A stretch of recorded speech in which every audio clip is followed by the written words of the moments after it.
I'm not able to be a producer in Toronto if Drake doesn't exist. Some of the things you've accomplished. GTFO from Mariah Carey.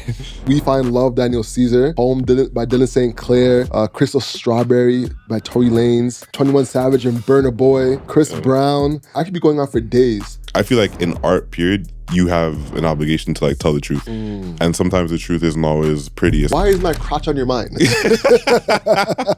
Point blank. A code is programmed into them and only that can access their code. But it is. There's such a peace in privacy. Yeah, but that's where all the money is. I was sick one day, so I took the day off work. I made beats.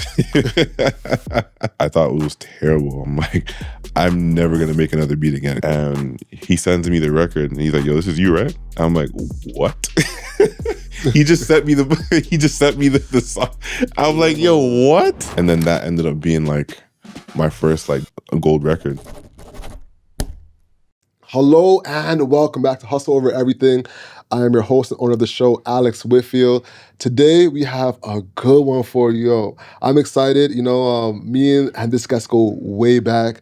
Yeah, I think it's gonna be an excellent conversation. You know, we're both heavy into music. He's way heavier than me. Okay. For sure. Yeah. You know, listen, this is someone that I have a lot of respect for. Someone that I think doesn't get enough credits for the amount of work that he's put in over the years. You know, someone that's a musical titan in development. I like that word. You know? I like that word. Jordon Manswell was on the show. Yes, sir. What's popping, bro? My guy. Yes, sir. Appreciate you, man.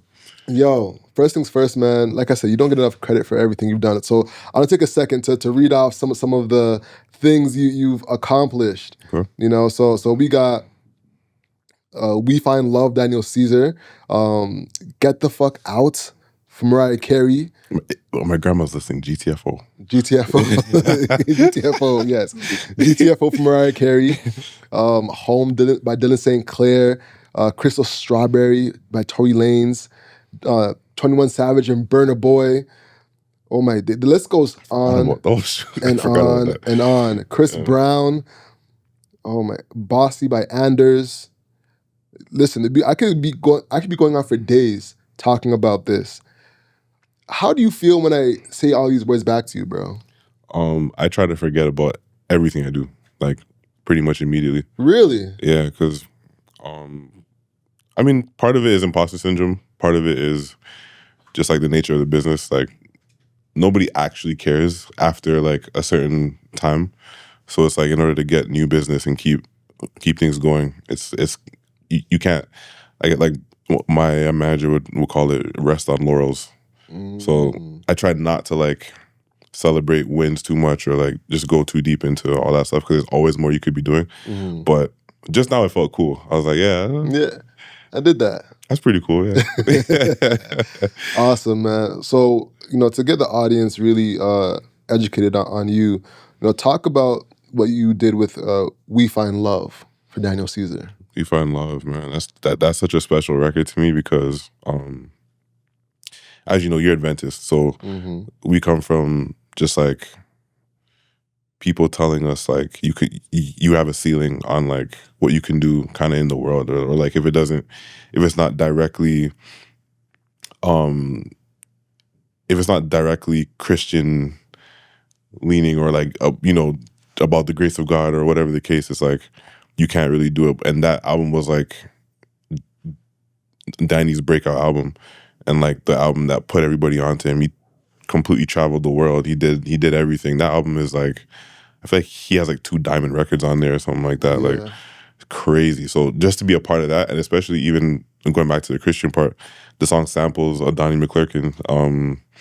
We Get Up or whatever the case. Yeah. So even just looking at the credits and seeing Donnie McClurkin and all these guys in the same conversation, even though they took a lot of my publishing, but it's fine. That's like super cool, honestly. And like, yeah, just that whole time was like really, really, really cool just for him to like see how far those guys were able to go and just be close to it enough to know that, okay, I can do some of this too. This could probably be like a career for me. So that was the moment you felt like it was a career for you at that moment? Yes. Wow. Kind of, yeah. Because I'm starting, because everything's brand new.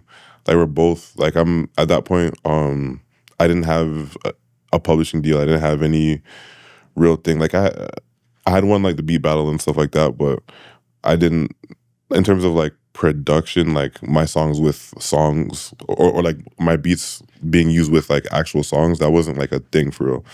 So having my name attached to like a new artist and its family, and it's just like a respectable song that I can like tell my kids one day like this was one of those records. That was like really beautiful in that moment. And just like the song, like I'd get tagged in Instagram posts and stuff of like people getting married to the song and all that kind of stuff. So that was the first time I really saw like that type of impact for my, a music that I was a part of. Word. And now, all right, you bring up something that actually I wanted to talk to you about, because I feel like we're the only people who can really have that conversation of being Adventist in a secular community. Yeah. You know, how have you been navigating that? It's tough. It's tough. A lot of exclusion, I would say. Yeah. Like I love like my parents, my grandparents, everyone. We grew up. They did a good job in raising us, so they were very focused on us having a relationship with God first. Don't have a relationship with the church. Have a relationship with God, because the church is going to be the church. Like it's, you know, there's all types of craziness happening in the church, but when you have a relationship with God, it's like that's forever. That's the bond that you should keep. So I've been trying to like I've been distancing myself a little bit, like slowly, just from the Adventist church, because I definitely feel like some of the teachings are a little bit toxic, a little outdated. So I never want to like leave the church, because that's like my foundation, and like I have a relationship with God and I love the whole thing. But if we're trying to achieve and like outreach and just get out of that mindset, you kind of have to start to distance yourself, do your own thing, and then bring it home and say, you know, look, this is possible. So I've had a lot of people just like say, you know, I admire you for being able to do this. I feel like I can do the same. And I don't feel like I'm doing it in like a bad way. Like I'm not preaching of like, you know, guns and violence and all these things. I'm still like bringing it home, and I want to make it like wavy to like be in music but still have faith. So yeah, it's definitely been tough. I've heard little whispers about, you know, whatever about me, but you're supposed to. That's a fact. Yeah. I completely agree, bro. It becomes a challenge, and it feels like some would say being Jamaican. Yeah. You know? Because there is like a measurement to how Jamaican you are. That's crazy. I'm not Jamaican, by the way, you know what I'm saying? But I get it. Yeah. If you're from the Caribbean, I forget what your ethnicity is. I'm Trini. You're Trini. Yeah. Same thing. I mean, everyone from Toronto has like you're at least 25% Jamaican if you're from Toronto. At least. I mean, because, you know? Yeah. But yeah, I feel you. But yeah, because there's always a level of, oh, are you this Jamaican? Are you that Jamaican? And with the Adventist community, it feels like you're measured to somebody else's perspective of what's right or not right. For sure. Know? And there comes to a moment where it's like, you know what? I'm going to live my life, you know, on my terms and still keep faith, you know? Exactly. So it's a balancing act, I find. Yeah, absolutely. I'm sure you've dealt with that a lot too. Bruh, yo, the other day, I'm at a movie premiere, right? And a guy comes up to me and daps me up and is like, by the way, key part of the story, my girl's there with me. Okay. You know? Very important part. Very important part of the story. Yeah. My girl's there with me. And this is a movie premiere, right? So the actors are all there and everyone's still in the movie theater after it cuts. Yeah. So we're networking and, you know, chopping it up. And I see a dude I know, I dap him up. And he's like, yo, what's poppin', da-da-da-da. Oh, is this a girl with you? I'm like, yeah, this is my girl right here. Are you guys?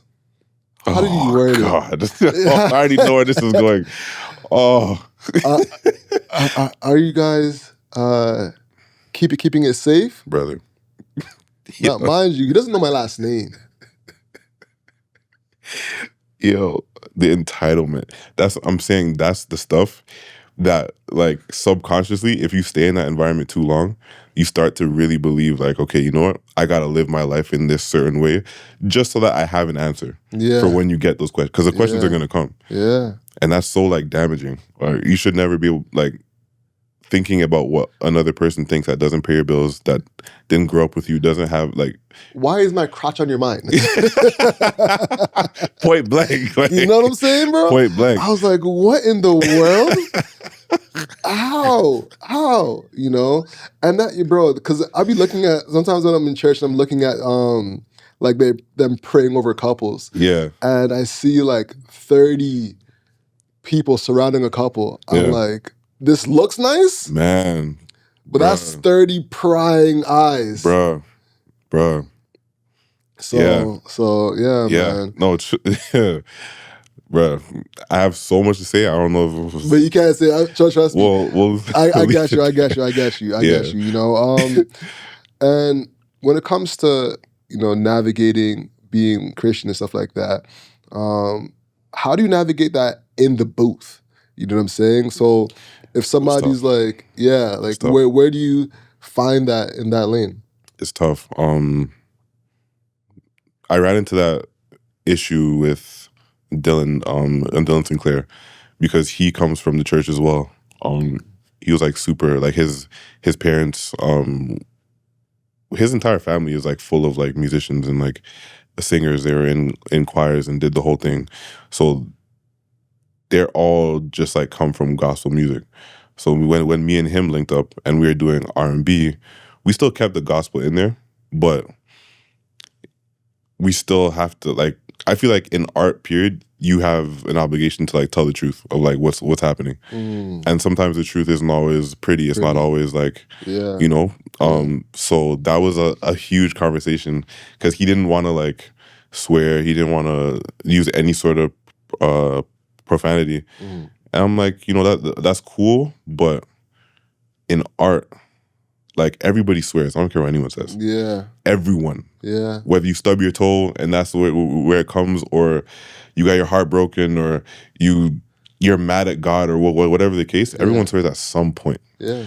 So it's like to purposely stray away from certain emotions just to, I guess, appease certain people. Like I get it in certain genres and things like that.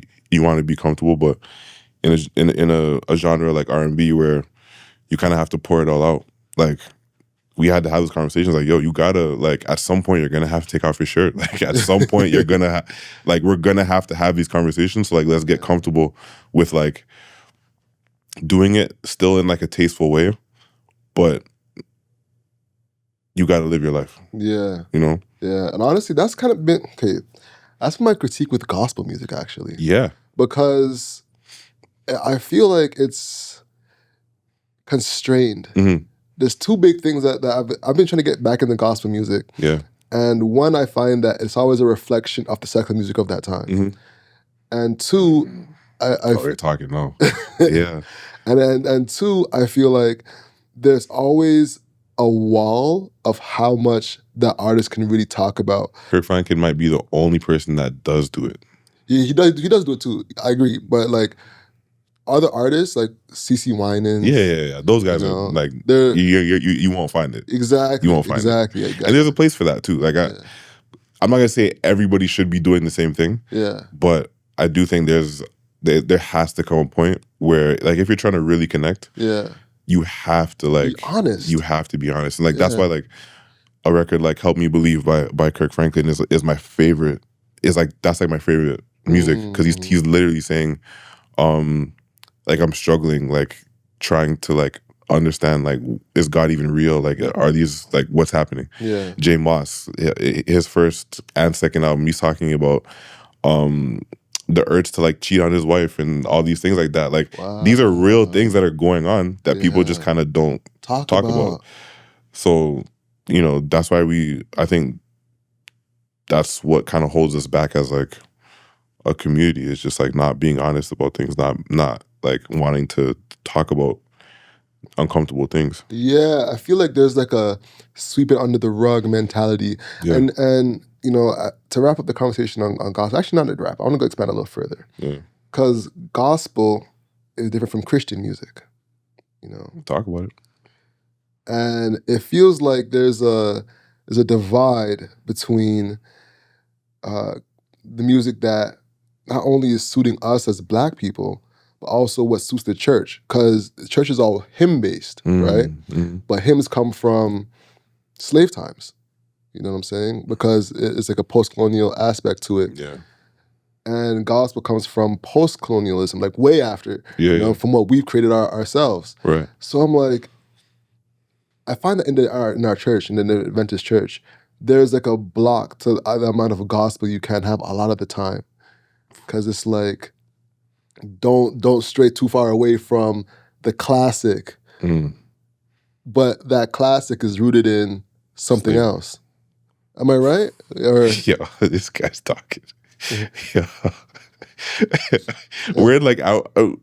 We're not even 20 minutes in. This is because I'm going to talk about this often, you know, because I have you here so I can talk about like music for real, and get into that bag. That's real. Yo, I feel like if more people actually knew because what you're talking about is absolutely true. Yeah.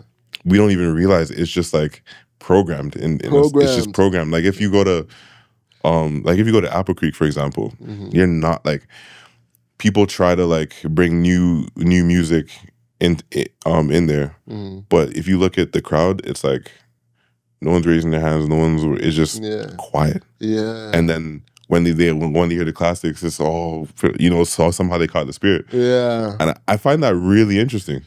Oh yeah, that is really that's interesting. Yeah, because it's like it has to be a certain BPM, it has to be a certain classic song for them to get them into their consistent spirit. Yeah, you know, it's almost like a code is programmed into them, and only that can access their code. But it is. Yeah, it is. It's absolutely programming. Yeah, it's programming. That's interesting, bro. I'm actually gonna look more into that because I never really thought about that like that. Yeah, I found it interesting because I remember hearing like my grandma listen to music and stuff like that. And I'm like, how come it always sounds so like dated? Yeah, you know. Yeah, but and that's the thing though. I feel like people don't really want to. They say they want to like. What's the term for outreach? I get what you're saying. You know what I'm talking about. My days, yeah. When you wanna my days. What is it's when you Are we bad Christians? Yo, horrible. Take away our Christian card. Not testify, but it's when you're getting close to bringing people into the church. Yeah, just starts with a C. Bringing people. Someone right now is screaming at their. I'll remember at some point. But if you really want to go and grab people, you these are the things that you have to do. So I don't feel like people really want to like get new people for God, honestly. Because if that was the case, you would do different things. Yes. I completely agree, bro. I'm just looking it up right now to see if I can find the word. It's like we'll find it. Yeah, someone's gonna DM us like, put in the comments. Put in the comments. You guys know exactly what we're talking about. But yeah, man. But not like super shameless plug, but that's why I was telling you, I've been executive producing Ryan Ofe because the goal with that music is exactly what you're talking about, just like Christian music, but like elevated, not dated. Like even if he's not gonna go in, because his story is his story, I can't tell him how to tell his story. Even if he's not gonna go and say, you know, all of these wild things or whatever, because of the programming and just like subconscious, you got to put things in there to like to make it palatable for people that aren't already of the faith. So I'll use like, instead of a regular bass guitar that you can find in the church, I'm going to use an 808 because that's, some people can actually relate to the 808 more than the bass guitar, so that they don't feel alienated from the music. That's like outreach. So I've had so many people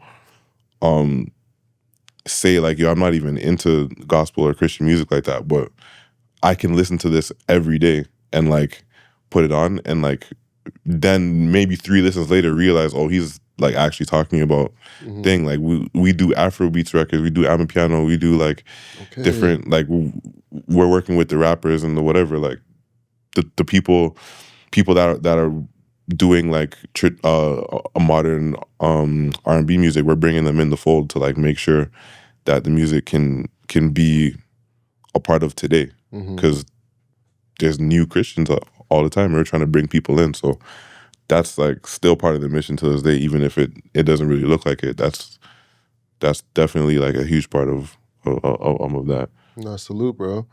And like with that, you mentioned that you're executive producer, you know, but you've been producing like from a talent perspective. But this one sounds like you're more in like your business bag. Yeah. With this one, so break down the differences operating in music as talent, producing, and being an executive producer.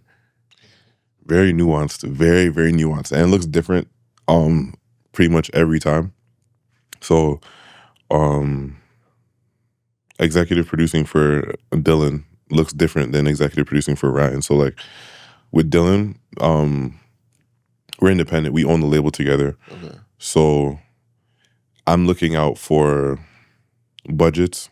I'm looking out for just how to get, I'm seeing the project through from start to finish. Okay. Whether that's like you wear like 10 different hats in that process. Like whatever is best for that project, for the artist to get their vision off as best as possible, that's what I have to look out for. So if that means we're going to spend X amount of dollars for a week at this studio, or we're going to rent a B&B in the middle of nowhere just to get it done, or like do we have the budget for this? No. Okay, cool. Maybe I'll record it instead. So like, for example, the first album that me and Dylan did, like it was pretty much just us. We didn't really have a budget for it. We didn't have anything. So he would come to like my mom's crib and we'd just be in my bedroom just like working. I'd be recording, he'd be writing.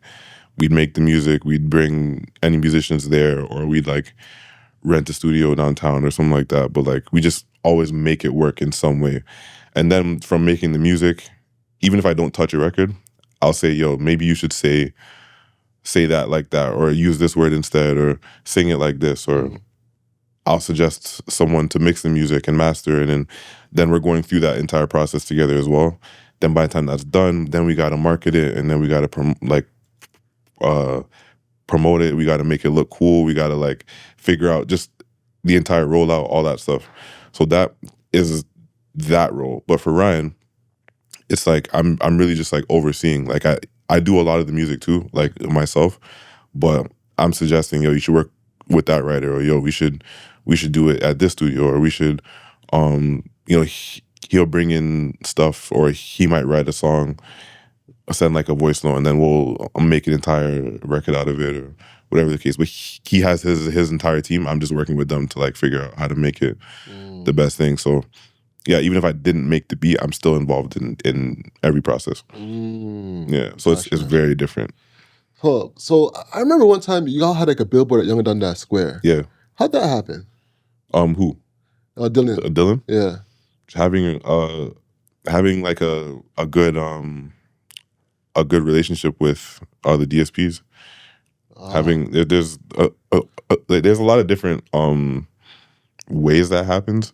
Like it's all timing, it's all just like planning and all that stuff. But we usually communicate while we're working on music. We'll be communicating with like the Spotify and Apple Music and these guys, telling them kind of when the music's coming. We share the music early. We just like we kind of communicate with them ahead of time, and everyone's dropping music again. So like there's so many different things happening based on what fits in the slot. Sometimes it works out to where they don't have too many people dropping, so that they can, they want to support really just like good music, independent artists, that type of stuff. So if it fits, if they really like it, if They love just like what's happening if we share our marketing plan, we share just like different things that we're doing around the record, and then they say, okay, we want to support this. And then they just ask for assets, we go back and forth, and then voila. All right, that's the game for like an independent artist. Yeah. So is there a way that you pitch the DSPs to get in touch with them and to build that relationship? Was it just like on LinkedIn trying to find them? Like, how did that first inception of the relationship start? I mean, it's different for me because, again, I've been in music for a minute. So I kind of just, you go to different events, you learn different things from different people. For us, though, we're super good friends with Daniel Caesar's team. Like, that's literally the family for years. So like Jordan Evans and Matthew Burnett, they've been super helpful early on. Like, we'll just ask them questions. We could talk for hours. They'll answer any of our questions. They'll CC, they'll connect us with people over email. They'll, but other times, there's people like Alasia at Spotify who are like super early on people, and they'll just kind of support just because they like what's happening. And then we'll just like build a relationship from there, say thank you, this and that. Whenever we're in LA, we'll take her out to lunch and things like that. Just to like build a relationship. It's not like anything outside of that. Literally just treat them as like people. And like they end up liking the music, they like us. They'll try to find a way to like support what we're doing. So yeah, I think there's various ways to find it. I think a quick Google search, you can find who's doing what. These guys are super intuitive, so they're always looking for like what's next, what's hot. I think the best way to get to these people is like just be really dope. And they'll like literally build it and they'll come. Like they'll, I remember looking in Dylan's DM when I first started started working with him. He had some like early support. It wasn't all the way there, but people liked him and kind of knew about him. So I was like, yo, who's reached out to you so far? And I'd be like, oh, this person, that person, not too much. So he's like, yo, go through my DM and just like see who's important, because I have no idea who's who. So I found some people at Apple. I found just things. I'm like, yo, do you realize? DM? Yeah, just in his DM. So I'm like, yo, you should take this serious. He's like, really? Like, I don't, like, bro, this person is gonna literally change the trajectory of your career, just off the love.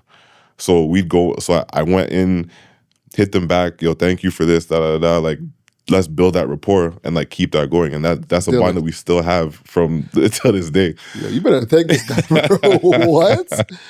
Yeah, man. Yeah, but that's not really like an artist's job for real. He just like he's creating. He wanted to make the music and just put it out. Yeah. Whoever liked it, he was appreciative and all that, but he just didn't know. So you usually need someone in there to just be like, oh, you should probably, just. Got you. Yeah. Got you. Last year around this time, I lost my uncle to cancer. And every hour, literally every 60 minutes, a man commits suicide. So this November, I'm partnering with Movember to give men the opportunity to actually talk. Men's health is so important. So we're partnering together to give men the opportunity to discuss the important issues. So if you're interested, we are giving you free access. All you have to do is hit the link below and register, and we will give you access to the studio for free. We're only giving a select amount of hours out, so I highly suggest doing it quickly to make it happen. All right, I'll see you in the show. Now, I'm gonna ask you something. I'm gonna switch topics for a quick second, get into more of a music bag. For sure. All right, because we have a debate here I just want to put to rest. All right. As a producer, someone who has Grammy nominations, Juno nominations. I think you won a Juno, no? Won a Juno. Yeah. You won a Juno. Yeah. Is Single Ladies a good beat? Excuse me? Single Ladies Beyonce? Single Ladies Beyonce. Hold on. Instrumental. Our first listen.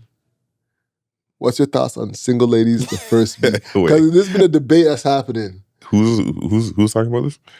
This is a huge debate online right now. Online? Yes, that Single Ladies is horrible beat. First off. Off first listen. Let's put some respect on that man, Tricky Stewart. because that's one of the goats that I does not miss. So from that alone, just off respect, that beat is incredible. That's like, how do you start with, like, what song do you know just starts like you kind of just start moving just from the drums? Are you serious? What kind of groove is that? Like, where do you? What? Groove is crazy. Stop. Right. That beat, that song, everything about that song is incredible, which is why we're still talking about it in 2025. And it came out, what, 2000 what? 18? No. Single Ladies came out like 2013? Like, it was a while way ago. before that. Before 2013? Yeah. When did Single Ladies come Single out? Ladies is, that's like at least 20 years, I think. So you know what's interesting is that I played Single Ladies beat for the room because we had T Nice on, Yeah. you know, and we played Single Ladies for the room, and they were like, absolutely not. Am I right? And so Mike was here. Mike's in the back. See, he's head nodding. He's like, what? 2008. 2008. Wow. Yeah. It's about to be 20 years. Damn. I'm like, we're still talking about it. Aged like fine wine. Like, what are we talking about? And there will never be another beat that sounds like that. So the internet's wrong. I'm wrong. Everyone's wrong. I thought, honestly, I'll admit, I thought that beat wasn't the best beat. Our first listen, what Beyonce did with it is incredible. You know? Yeah. Took it to another level for 100%. And Beyonce has a lot of beats that I actually don't like, but she's able to make them into incredible songs somehow. Mm-hmm. So I get what you're saying with that, because the beat is so different and like off, like left to center. So yeah, it's kind of It kind of gives the same. I don't know if I can compare this correctly, but it reminds me of Grinding. You know, in the way that it's off beat for the first listen. Okay. Like an average artist might hear that and be like, "What?" Yeah. You know, and that's what makes it amazing. Separates the boys to the for sure. The boys from the men. Yeah, they were just talking about it. Clipster was talking about it. That they had to rewrite it twice or 3 times because they originally couldn't rap on it. Yeah, and that's what made it a hit, because it just doesn't. You remember what that song did to the lunchrooms? What? Especially at Crawford. Yes, I remember Javelle. We were just on there. Javelle was going crazy. Yep. Going crazy. Shout out to Javelle. Shout out to Javelle, man. Yeah, bro. Yeah. But on the topic of Beyonce beats, you know, that brings us to Study Break, you know, because you sampled Beyonce and Justin Timberlake. Absolutely. You know? Absolutely. Like, walk me through that time of your life when you finally got that win. Man, that was a funny story about that beat too. I made that the night before the battle. You're lying. Yeah, like because I was like,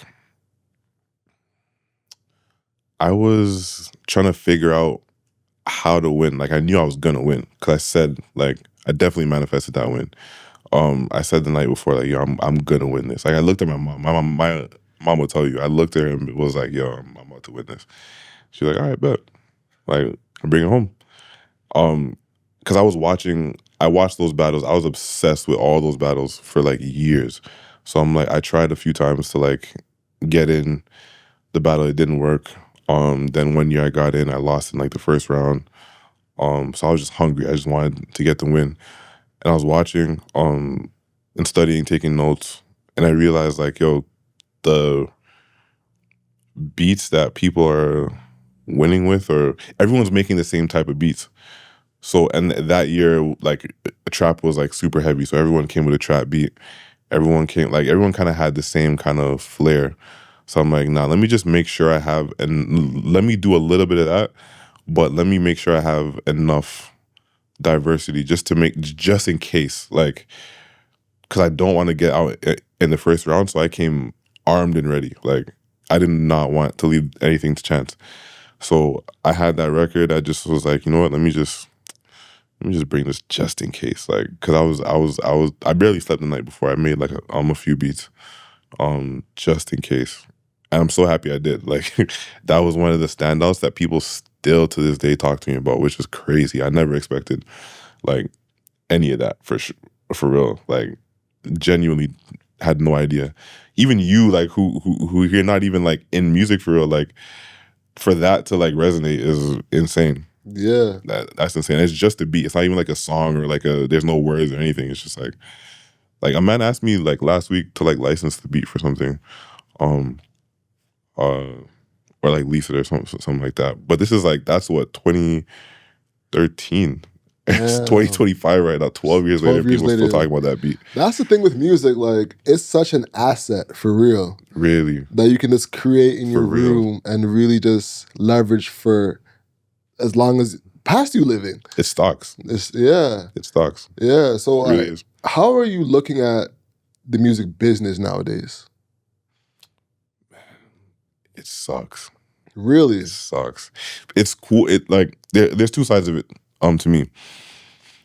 The good side of it is that more people are able to you're able to find your fan base quicker. You're able to communicate with them, just your fan base. You don't have to communicate with anybody outside of your fan base if you don't want to. I think that's super cool because now we're getting a lot of niche artists. We're getting there's really no gatekeeper anymore.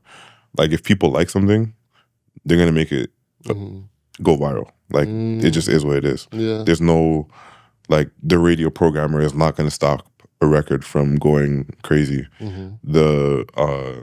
A TV is not gonna stop a record from going crazy. Before you had to, link with a label and like have certain relationships to get even eyes on your product. So there was gatekeepers back then. Now it's like you don't really need anything. If it's good enough, if the kids like it enough, they'll find it. So that part's good. The other part of it is that there's so many people doing it because it's so easy to kind of get started. There's so much information. There are no gatekeepers. Therefore, everyone's allowed in. So the quality decreases, the value decreases. They're not like numbers and analytics and all these things are much more of a factor now than the quality of the music, because at the end of the day, it's a music business, right? So everyone wants to make money, which rightfully so, like, everyone has to eat. But it's not like I can start making music last week and I can have a viral record and make millions of dollars in a month. It like that's highly possible, and it's happened a few times.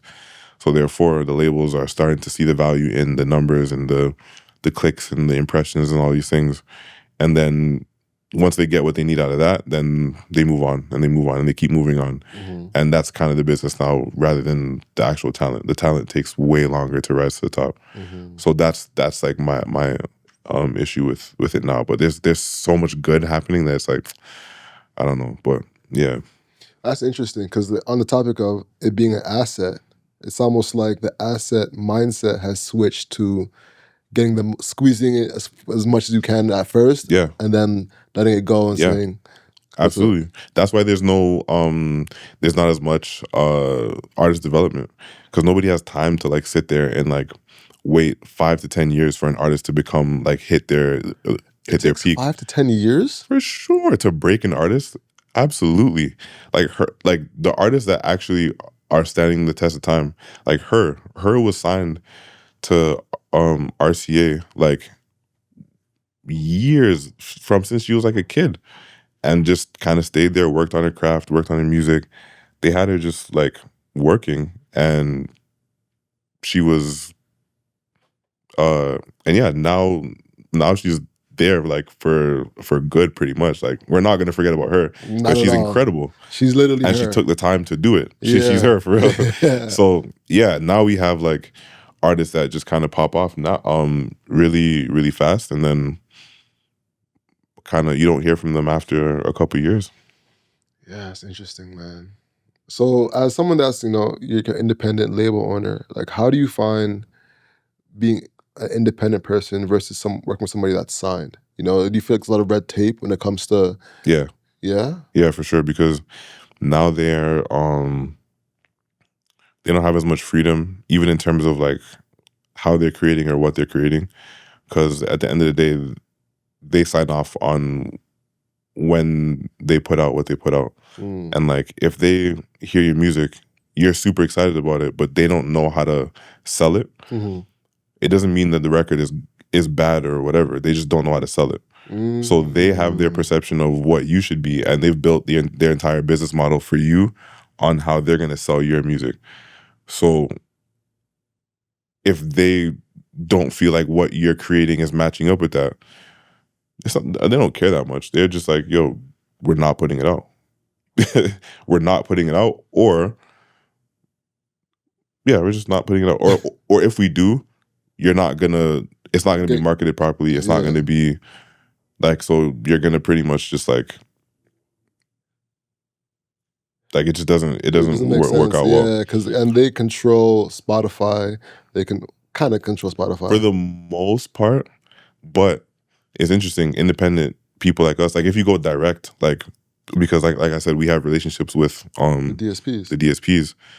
If you go direct, like you're pretty much fighting for like if you're assigned to a label, you're pretty much fighting for all the same spots that we are. Yeah, Russ brought that up. He was saying that what the labels do is that they pitch you to the DSPs. Yeah. And that you can also be pitched to DSPs if you have a relationship. So essentially, you're both pitching is what you're saying. Yeah. Everyone's pitching. Like it's not as black and white as it was before. It's like if you're making amazing music, if your music is really good, if you have a great team around you, if everyone likes you, then like you're gonna get support. But you could be signed to a label, and no one knows about you, no one cares that much, your music's not that great, and people just don't support. It's highly possible. Like being on a label doesn't mean that that's gonna get you to where you need to be. And you still gotta learn the game. I feel you. Yeah, it makes a lot of sense. All right, I'll just switch gears for a quick second. Yeah.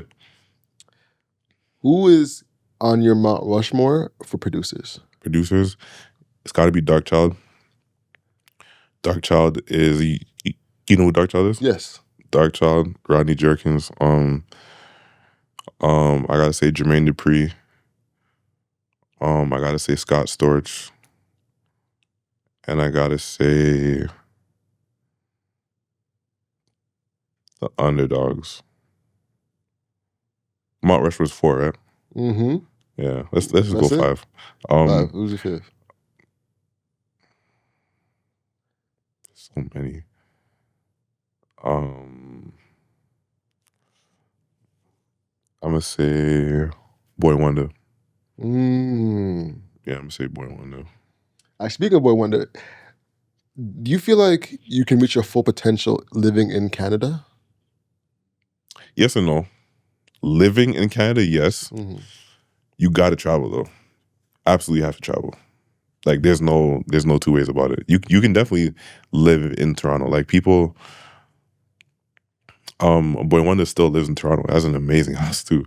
What a T minus still lives in Toronto. 1985 still lives in Toronto. Diesel still lives in Toronto. There's still a large amount of producers that are in Toronto that have made incredible music, that have made all the money in the world, that have like reached the top of their game living here. But they also have spent, extensive time in Miami, LA, New York. Like you kind of have to do that because the Canadian music industry is not built to sustain like for Black people at least. Yeah. I don't think the Canadian music industry is built for us like that to like sustain for like years and years and years. So you gotta like just make sure you're doing your due diligence and make sure everyone kind of has you gauge on what you're doing. So you can't like in any business, it's like you gotta rely on various different sources of income. So you gotta diversify for sure. Yeah, that's the topic we've been consistently having on the show too, is leaving Toronto to find your value. You're not gonna leave Toronto to find your value for sure. I don't think so. Yeah. I think that's why well, you not to find your value, but actually that might be right. Yeah. To find to get your, well, not to get what you're worth, yes. Yeah. Not to find what you're worth, though. I'm saying you should get to know yourself here. That's what I'm saying. Yeah. Because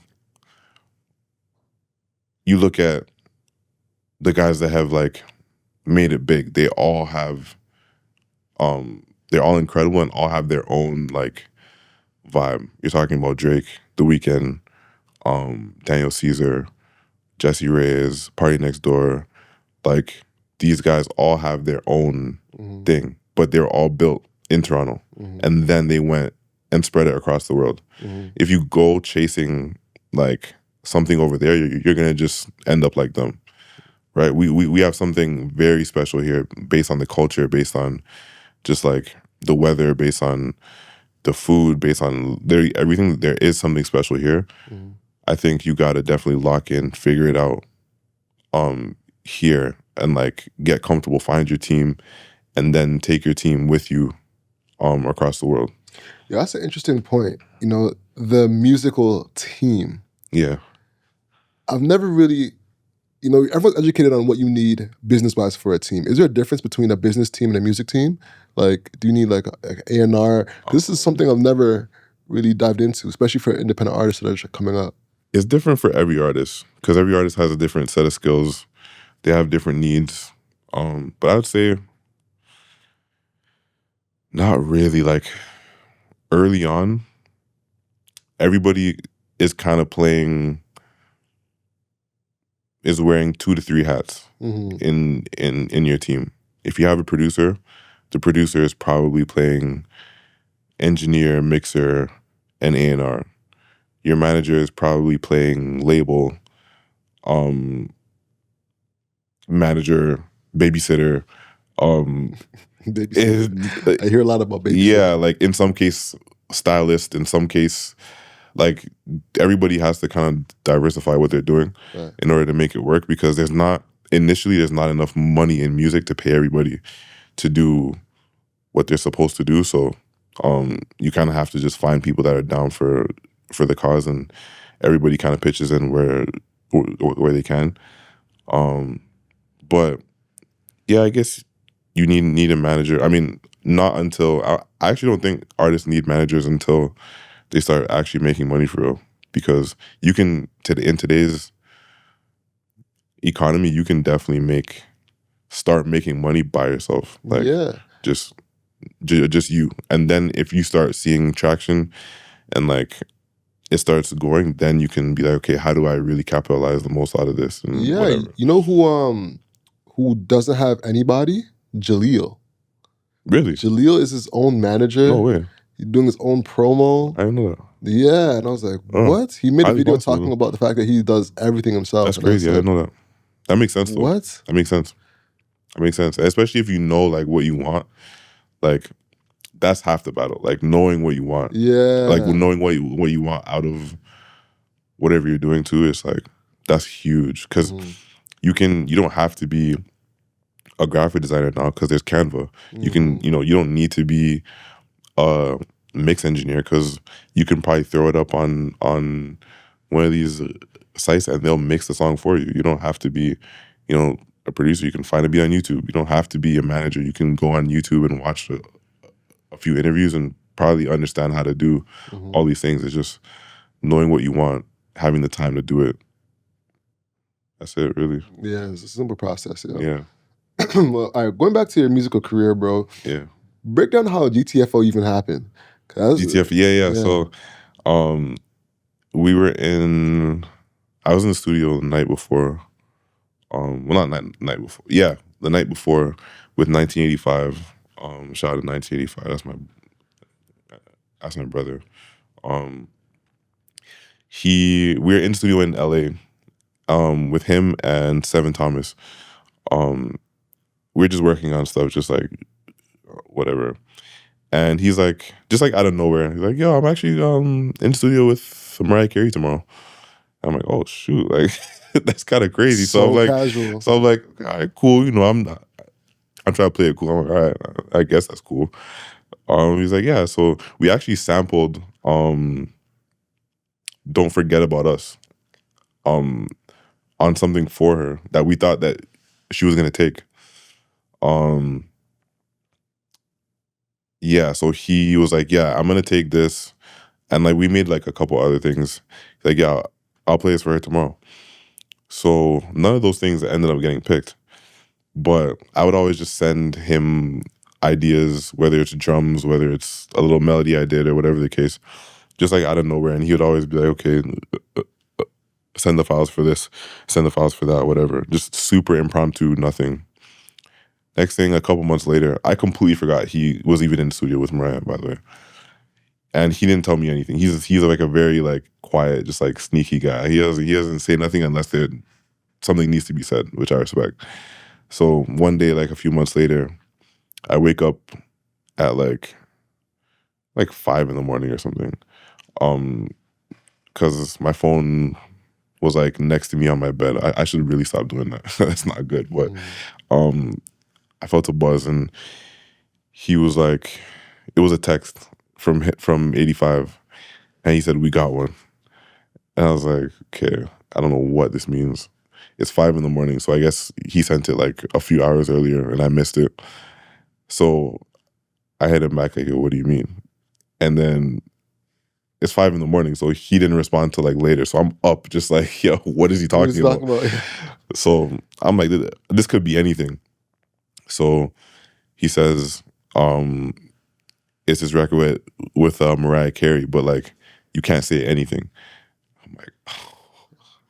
I'm like, yo, what beat is this? Like, what happened? Like, what is this? I have no idea what it is, because he works kind of like a scientist like that. Like, he just kind of puts things together. He takes pieces from this, whatever the case. So he took my drums from this thing I sent, like, I don't even remember when, and made it into, it was like salsa drums or something that I made, and he made it into like an R&B song. And yeah, the song came out a few months later, and that was that. I didn't get to like meet her or anything, but yeah, super crazy moment, because I sampled Mariah too on some of my beat tapes that I used to put out. So these are just like insane moments. I never again would thought that would ever happen. Full circle moment. Literally. Sheesh. Yeah. And like it's just like, is that how it usually goes? Random. Sometimes. Like sometimes you're in the studio with the artist, sometimes you're in the studio with the writer, and then the songwriter might show the artist, and then they cut it. But an artist like Mariah Carey, like you don't get to just be in the studio with Mariah Carey. Like you gotta like really be somebody. Yeah. So it took 1985, who did, Truffle Butter for Drake. He did One Dance. He did Hold On, We're Going Home. He did Hotline Bling, like all these big joints. So he's certified. He can now go into, work with Mariah. So yeah, insane moment. Like I think that was the point. My mom was like, oh, okay, like he's doing something up there. So that was super cool. For sure. All right. What was your favorite like in studio moment? So that was like a huge moment in terms of, having a huge artist, Mariah Carey, an icon on something you made. But what was like one of your favorite in studio moments where like, yo, I'm really creating this right now? Like, me and Dylan Sinclair making his Proverb album was the most challenging but the most fun I've ever had in the studio, because we were pretty much doing it from ground up. Like not a lot of people knew who he was. We both kind of had a chip on our shoulder for what we felt like we deserved, or what we wanted. It was really just like... You still feel like you have a chip on your shoulder? Absolutely. Really? What do you mean still? I haven't done anything. You feel like you have... Bro, I read you your... I haven't done a thing. All right, what qualifies as thing? It may never qualify. Because I don't know, if you just like, I don't want to play the comparison game. Yeah. But we're humans, so like you kind of just look at other people's resumes and say, nah, I gotta get there. Like there's still a bunch of people that I want to work with. There's still a bunch of different things that I want to do. Like I'm super grateful for everything that I've experienced, for all the lessons, for all the wins, losses, everything. But yeah, there's still more. There's still more. There's still more. I won't say I haven't done anything, but like to me, that's how it feels. I still want to. I haven't won a Grammy yet. Not that that changes anything for me. I don't even see the Grammys like that anymore. But yeah, there's just so much more to do that, you know, they say, what's the thing they say? Die empty. That's what they say. You know, like make sure while you're here, use your time wisely. Like get everything out that you can. Like execute all your ideas. Just like put everything into the earth, and so that by the time you die, you're like empty. Like the world has everything that you were supposed to give, and that everything God's put in you. So that's the time I'm on right now. That's a bar. That's a bar. I really respect that, you know, and I think having that perspective is very important, because the one that you were kind of talking about before, the comparison game, is a big trap too, because there's never a ceiling on it. You know, I've heard of gym theory. Gym theory? Gym theory. What's so there's a gym theory where it's a story where there's a guy who goes to the gym and starts working out, and there's like a lineup of guys in the mirror, you know, at the bicep curl, right? And there's one guy working out, and he's got some muscle to him, and sees a guy to the left, looking at him, right?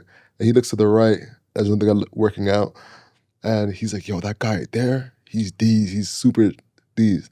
And that guy he's looking at is looking at another guy next to him, and he's looking at him like, yo, if I get in his shape, it's gonna be crazy. And then that guy is looking online at somebody else on steroids. Yeah. Like, yo, I can't wait to get like him. It's true. And the thing is almost all of those guys, if you take them outside of the gym and have them in their families, in the regular scenes, they're like, you are Jack. Bro. Every single one of them. Bro, yo. This actually happened to me like in real time.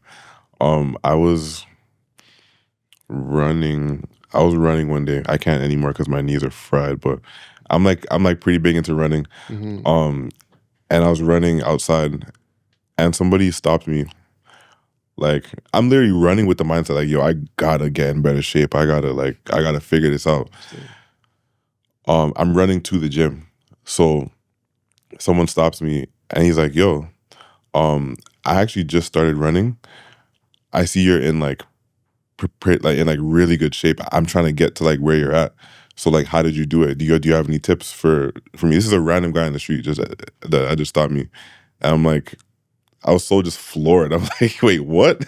You think I'm in good shape? Like, but that's the reality. And then I went to the gym and I seen so many other people that I'm like, man, I gotta get there. But there are people that, you know, see you and are inspired by what you're doing and want to get there too. But also the crazy thing about that too is everybody in that line all started it at different places. So you can't really compare what another guy did, because another guy might have been 200 pounds overweight. So him getting to where he's at might be better than the guy who's completely ripped, because he just like he's healthier. He changed his life in such a crazy way. Like that's something to be proud of as well. So those are definitely reminders for myself to like, you know, not be too hard on myself, to give myself some grace and whatever. But yeah, honestly, I you know what it is too, is like as Black men, like we kind of put our worth into our success sometimes. Oh my God. Like yeah, literally. Yeah. Like some days I'll literally be like, yo, do I have any songs on the charts today? I'm nothing. Wow. Like that's how it feels. Yeah. That's how it feels, especially in the business now where, you know, people will literally just like not answer your call. People will not answer your text. People don't check on you. People don't, like, most of the times I'm talking to the wall. Like if you see some text messages, I'll be sending beats, I'll be sending ideas, I'll just be talking, and for months they just won't respond. You know what's funny? I remember that about you, bro. I remember being in Apple Creek sitting down and like, yo, I'm sending beats to Jeezy. And I'm like, what? Yeah, it doesn't. And I still you don't have a was Jeezy pitching. record, you know. But you were pitching though. I was pitching. You gotta Yeah. just stay pitching, and then Yeah. one day something hits, and then everyone wants to talk to you, and then everyone wants to, you know, see how you're doing, or everyone wants you to be a part of their thing, and it's just like Yeah. you can't get too invested in the highs or too invested in the lows. You kind of just have you to gotta be balanced and just even coast. keel. Yeah, I'm literally talking to myself right now because I need all the reassurance and all the help and whatever. But yeah, Bro, you've done amazing things, bro, honestly. I don't know if you know how many people look up to you and see you as someone who's really been pushing the boundaries, man, you know? So I definitely got to give you your flowers, bro. that's amazing. Yeah, That's man. amazing. I'm grateful, man. Yeah. So then how did this Chris Brown record come about? Chris Brown, that was I was sick one day. So I took the day off work and I made beats. Yeah, I told everyone, yeah, I'm not coming in today. I was actually like really sick. And I was just like Hold down. on. Interesting work. You have another job? That you do? This was back when I was in university. Oh, okay. I was working at Apple. Okay. Yeah, I was working at the Apple store as like a Genius bar. Okay. So I took the day off and I'm just like home making beats. And yeah, I just made this beat. I thought it was terrible. I'm like, I'm never gonna make another beat again because like I'm making this. So yeah. Then I sent it back to Ali, who I collaborated with the beat on. And he's going crazy. He's like, yo, this is amazing. I'm like, all right, like, sure, whatever you say. Mm-hmm. Then a couple months later, he's sending joints to Tizio, which is Chris Brown's engineer. And yeah, he just ended up playing the beat for him one day and he just like liked it. So yeah, I didn't even know it was happening. And then one day I got a text from Boy Wonder, because I think Boy Wonder was working on Joyner Lucas album. And he sends me the record and he's like, yo, this is you, right? And I'm like, what? He just sent me the song. I'm like, yo, what? Again, these are all just things that just keep happening and I have no idea what's going on. Wow. So yeah, he just texted me the song. I texted, I'll leave the joint. He's like, we're just like, yo, we're lit. Yeah. And then that ended up being like my first like gold record. I think it's platinum now, but yeah, just insane. And then I seen him tease it on Instagram or something. Then all of a sudden there's a video shot, then it's #1 trending on YouTube, then it's like, I have no idea what's going on this whole time. I'm just sitting here in Whitby, just I don't know what's going on. Wow. And this is from stuff that I'm just like doing in my room, thinking absolutely nothing about. That must be like a mental Crazy. It's mind F. It is because I thought the exact same thing about We Find Love. Like, you thought that wasn't a hit? There's actually an article on this. Like the headline is Jordon lands a trash beat on. Yeah, bro. I don't know when I'm doing something that good. So it is kind of crazy to like think about it, because you wanna, like, that's where the imposter syndrome comes from, because you want to in your mind be able to say like, I know how I did that. That's not it. I want to be able to do this over and over again.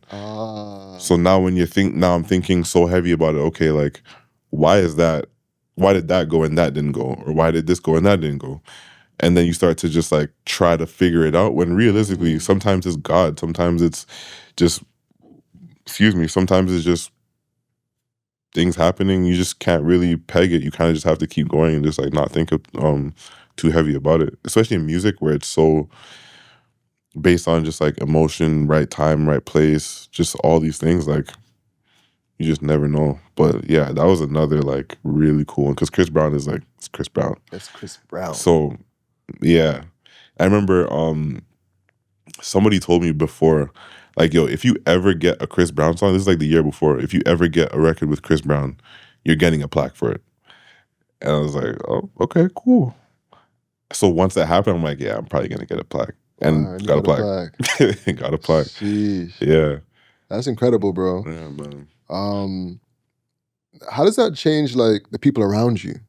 You know, because one thing about music, like you were saying, people start answering your calls and it can start feeling transactional, right? Yeah, for sure. How do you maneuver around that? Because even with me in podcasting, so like when that Dr. episode came, Yeah. suddenly I was Mr. Popular. Yeah. Suddenly people from my soccer team went out in Yeah. grade 6. For Yo, sure. da-da-da-da-da. You know what I'm saying? So yeah, I'm sure you have a couple new cousins too. Oh my days, what? Yeah, I literally. Yeah, I'm your cousin from way back when. I just want to see if I can. I already know. Mm-hmm. I already know. I have a couple of those in my text right now. Mm-hmm. But yeah, I kind of pride myself in just being like down to earth. I try to stay in the same place because I don't look at myself any better or different than anyone else. I kind of like we're all just taking up space in the earth. Like, you know, anybody could have done whatever I'm doing at some point. That's how I think about it. So I personally don't change, but the people around me, like some people might think like, you know, if I don't answer a message right away or whatever, that I'm acting Hollywood or I feel like I'm too famous to talk to anyone or whatever the case. And it's like, honestly, sometimes I just have days where I'm working, so I work a lot. So sometimes I just don't get to the message, and it's like I can see how that could be a slap in the face. But yeah, stuff like that was happening a lot. I'm not very good with my phone, so yeah, that was a lot. Definitely lost a couple of people for that. Yeah, just like I don't know, people started thinking I'm like way more up than I am. Some people, you know, asking you for money. Yeah, when you're out for dinner, it's like he's got it, so he's paying. It's like, you know, that's happens. Yeah, because when you post something saying, yo, I just got this, or they see you next to this person, there's definitely a thought of, oh yeah, look at Mr. Moneybags over For sure. here. I understand it, man. Yeah, and I think there's a lack of understanding of how the business works. Same thing with podcasting too, where there's different revenue streams from sponsors, things of that nature, and it could be a while before you get paid from the advertisers. And there's days where there's feast and there's days where there's famine. Yeah, absolutely. So, and then someone might think you're in feast, and really, what? You're in famine. Listen, and I was, especially if you're like you might never see if I'm in a famine because I just carry myself a certain way no matter what. So I'm never. It doesn't matter how much money I have. You may never see me with like a crazy chain on or like, iced out thing or whatever the case. Like I'm gonna stay pretty. I might get a little piece, like if you know, but like I'm not gonna do like anything crazy. So it's kind of hard to tell like what season I'm in, which I don't think is anyone's business what season I'm in either. But Facts. Yeah. So what was I gonna say? Yeah. For me, I like people thinking I'm in famine. Exactly. Like, yeah, I'm broke, bro. I don't have it. I don't have it at all. Yo, sorry. Listen, my first introduction to seeing so T Minus is a good friend of mine who's like one of the greatest producers ever, and I'm like just fortunate to like be able to like call these guys. It's like big shout out to T Minus, friends and family. Shout out to T. Bro, no matter, this guy was going absolutely crazy. He had all of these joints, damn near did half of Take Care. He's what you think is up. But when you're around him, he's so humble and just he still drove the same car for years. He still like lives very modestly. It doesn't matter how much money is in his account. He still treats everybody the exact same. He still, looks out for his money because you're supposed to. Like, people out here will try to scam you if they think you're up. if they think you're up. So like that's what I saw, like starting in the game and like understanding how to move. So that's like my example. So I don't feel like I'm gonna stray from that at all. Yeah, and I think there's both a blessing and a little bit of not a curse per se, but a hurt that comes with it. Because when you think of American producers, you're thinking Swiss, you're thinking Metro Boomin, you're thinking, you know what I'm saying? Yeah. You can start listing it off. It's true. You think of Canadian producers, you think Boy Wonder. Yeah. People don't even know T-Minus. Bro. You know what I'm saying? Yeah. People don't know you like that. Yeah. And you've accomplished amazing things. T-Minus has accomplished amazing things. Half, like 90% of women don't know who Boy Wonder is. You know? And I think it's a shame in that sense because they don't get the credit that they deserve, I feel. Should producers be getting the credit, you feel? I think so. But you only kind of like, I guess you kind of have to take ownership for that too, because those guys, like the guys that you just mentioned, even Metro Boomin has a tag, Swiss Beats has a tag. Wait, does he? Swiss has a tag. Well, he puts his own voice on exactly. it. Like he has a bunch. Like he pretty much has a tag. So it's like when you're just someone who's just repeatedly really good at what you do, Wonder will never have a tag. I mean, T-Minus has one now, but it's still super calm. Yeah.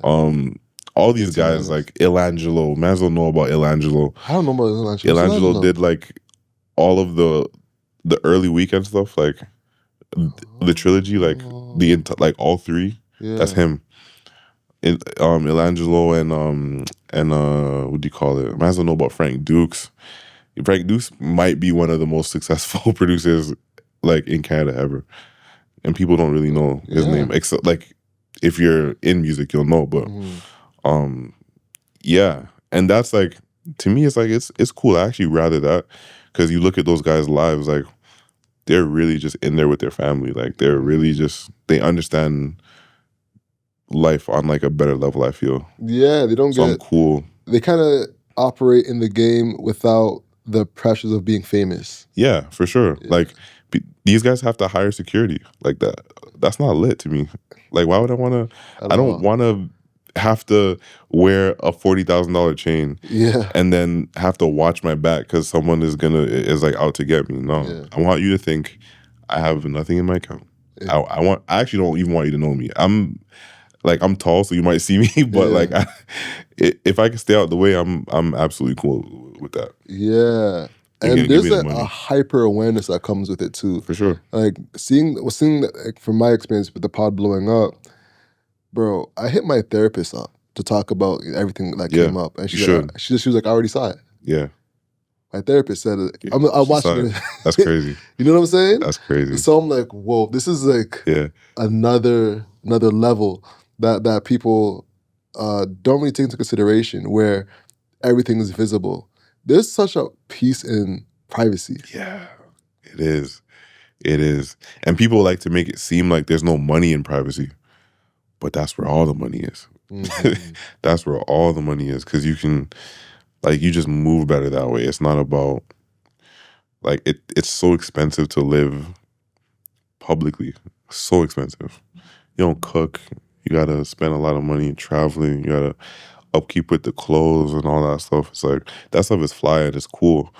And, you know, I enjoy clothes too. I enjoy, like, a great restaurant. People know I enjoy a great restaurant. But, yeah, but, like, just, like, all the time, it's like, sometimes you got to reel it back in and just, like, enjoy life for, like, what it is. Enjoy your family. Enjoy. It's just, like, you know. All right, so what was something you blew your money on? You know, what was something that blew was my money on? Yeah, that you've been, like, something that was fun that you did?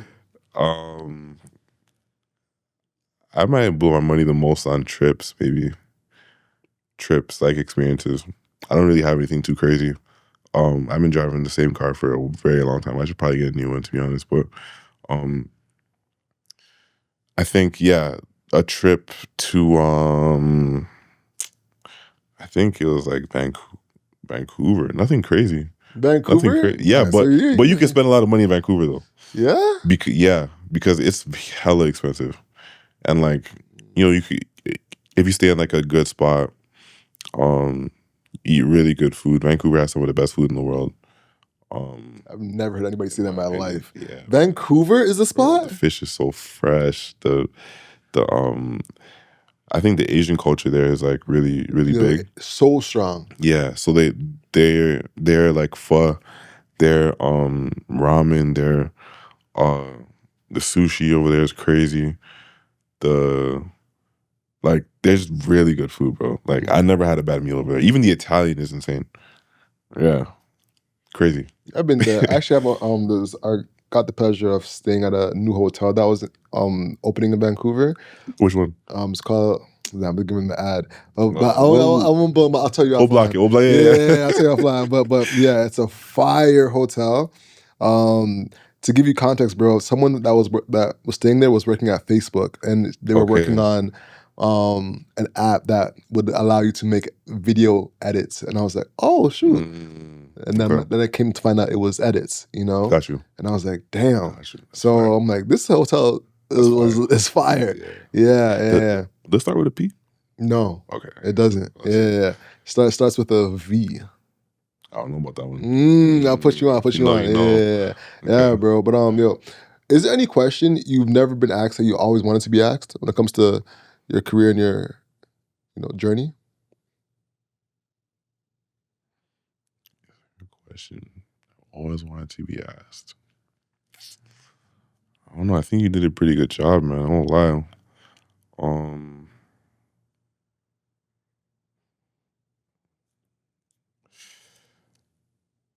I don't know. What do you think, like, as somebody would never ask me? All right. Well, I have this question, but it's not something no one would ask. I want to ask you, how has marriage changed your life? That's a good one. Marriage is really cool. It's like, it feels like literally an extension of you. So you're not just like looking out for yourself. You're looking out for this other person. This other person is like a part of your body, low key. And it's like just making like I can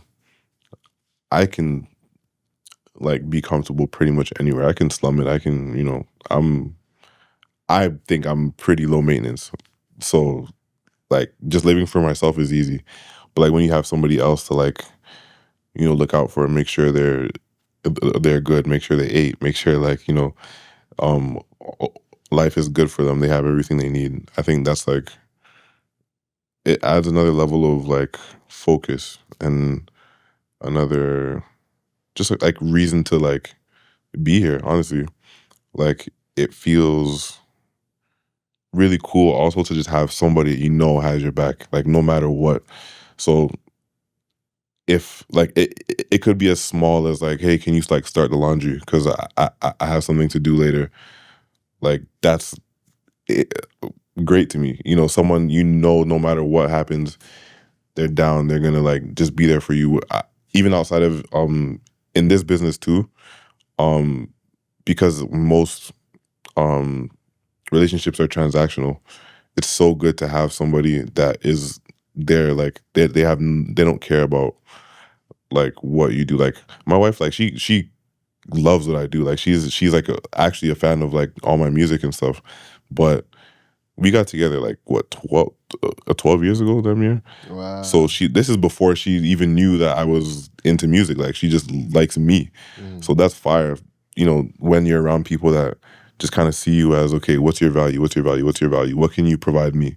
She's just like here because she wants to be. That in itself is like, that's all I need. So yeah, I think more people should like, if you can, obviously, definitely do it. But yeah, I think just like in the world period, like people just need more love. I think that's what we're missing in the world, just love, like genuine love, not for any other reason, just for the sake of just love. Like there should be more love in rooms, more love in churches, more love in the studio, in podcast spaces. Like, I think if love is like the forefront of everything, like everyone's happy. How the hell did we do that? Yeah, what? How do you bring more love to the podcast space? And like, and more love, is this like a mindset you're thinking? It's all mindset. Like, when I say love, just like it's a positive outlook. It's a like, it's not malicious. It's not you're not trying to get over on anybody. When you love somebody, I would hope you respect them. You know, so if somebody does something wrong to you, you communicate. You don't want to like curse them out on social media. You don't want to do whatever. You love them, so you want to see them win. You want them to be better. So in order to do that, you guys can help each other be better. You can, you know, like stuff like that. And that's what like marriage brings you, because you're together. So like your win is my win, your loss is my loss. So like we're taking everything together. I think if everybody moves with like a sense of like awareness, like, yo, we're a human race. Like we all, if you win, I win. We're not in business at all. But no matter what, you're like, we're a part of the human race. We're still brothers. We're like, you know what I mean? Like you're black, I'm black. You're a man, I'm a man. You're human, I'm a human. So no matter what, if you win, no matter what, like it's still good. Like it's inspiring. It's all these things. So I think if everybody does that, then like we're in such a good space. All right. So what does smart guy mean to you? Smart Guy is like one of the best like child sitcom ever. There will never be a better one. What it means, it's like so many different angles. One, Marcus was in music, so he had to fight his parents to like leave the house to do his gigs because he didn't want to go to school. Same exact thing for me. As you know, I sampled Smart Guy in one of my B tapes. That was just like a huge moment for me, and like to see it is just different. Like to see it, and like, you know, the characters look like me, and you're just going through like kind of the same struggle where your parents don't really believe in where you're going or don't see it as what they would have wanted for you, but you see it so clearly that like this is something that you should be doing, whether you're good at it or not. Like that was huge.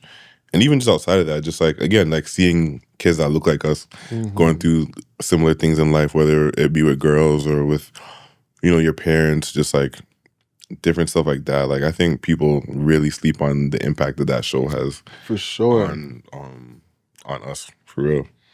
I completely agree. From the dances Mo did, Yeah. you know, yeah, yo, So the dumb. Smart Guy was such a legendary show that really had an effect on us. And we think about, there's so much iconic things that happened in that show. Beyonce being on that, Destiny's Child being on that. Yeah. You know, that was Mo's breakout role before he was on Baby Boy. Yeah. That's true. Man, there was so much that happened in that, and the concepts they were talking about on that show. They're actually talking about deep things, from like racism to, you know, like you were saying on your point of not being taken seriously in your craft, to being the smart kid in a school and not being taken seriously, being the underdog. Smart Guy was a moment for us, bro. But like it's a little drastic, that he was like literally a kid being in high school, but people like, that's really how it feels though. Like most of the time when you're doing something that people aren't doing, like you just feel like an outcast. You feel like you don't have people to sit with. You have to kind of dumb yourself down, because like remember when TJ started to find friends, or started to like, whenever he would be able to kick it, it was him dumbing himself down, which is crazy. Like in order to sit at the cool table, or to like, you know, just like feel relatable, like you can't be that exceptional in our community, which is kind of crazy. So I spend a lot of time like in solitude, because I'm like, yeah, I can't really, and it's not even like anyone's fault. It's just when you're trying to be like, trying to do something that everyone's not doing. Again, like back to what we said at the beginning, you spend a lot of time in like seclusion. Like it's very lonely. It's very it's not pretty all the time. It's not lit. It's just, you kind of just grind, and then repeat. repeat, and then people see the fruits, and then they wonder what happened. It's like, well, I mean, you didn't see it. Yeah. You didn't see it. I'm sure it's the exact same for you. Trust me. I'm sure of it. Trust me. Yeah, this inseclusion. I feel like that's kind of what contributes to this male loneliness epidemic, whatever, because when you're in your silo, it's a good way to be productive. Yeah. And no one wants to really hear about the ups and downs of what's really going on. Yeah. The nuances. It's kind of hard to explain. And it's hard to kind of talk to your boy to be like, yo, this producer I'm working with is horrible.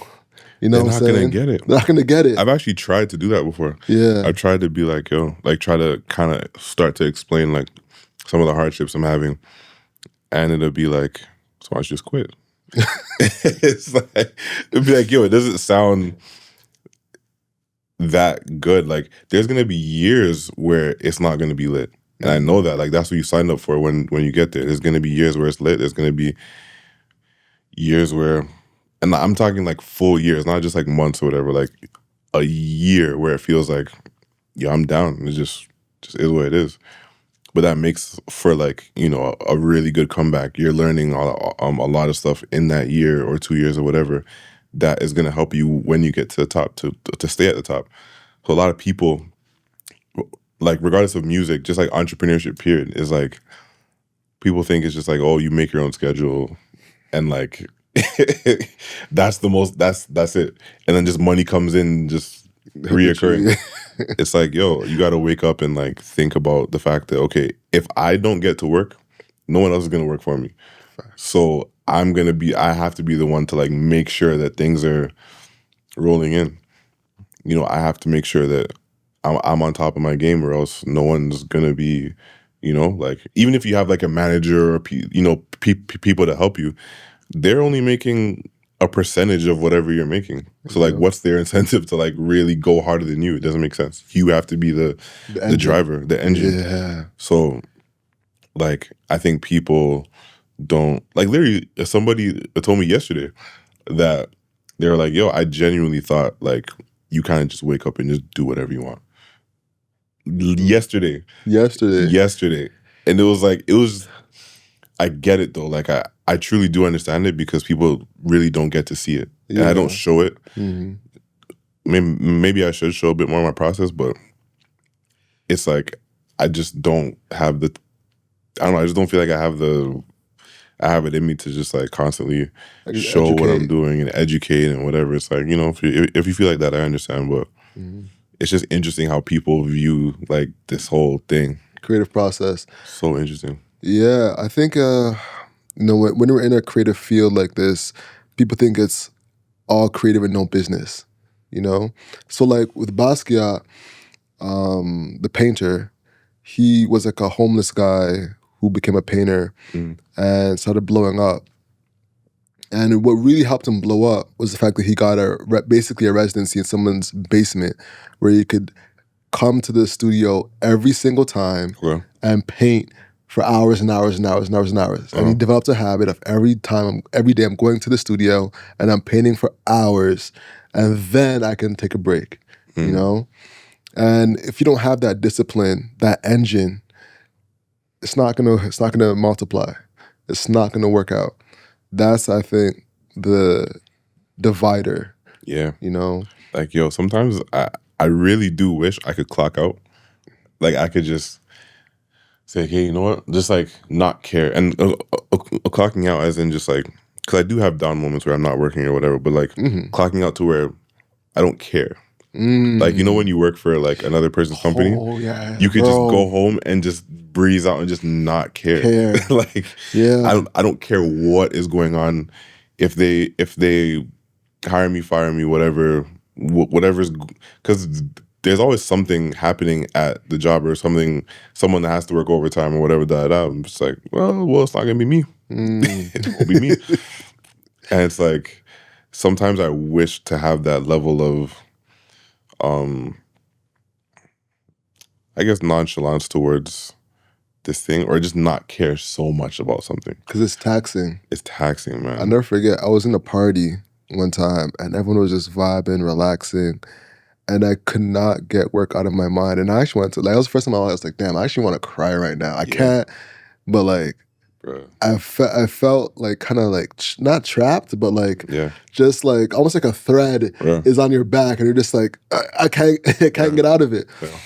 You know, it does feel trapping sometimes, but the care is what brings you forward.